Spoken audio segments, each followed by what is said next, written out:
Summertime changeover on the Chevy Volt. Taking the Michelin X-ICE tires off. Putting the Pirellis back on. That's what happens when you have 60-degree weather a couple days in a row. It gets you in the mood for summer. And probably the best way to ensure that there will be one more snowstorm is to take the winter tires off the car and put the summer tires on.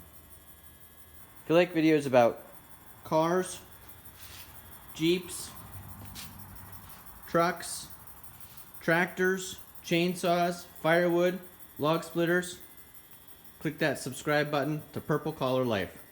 Thanks, we'll see you again the next time.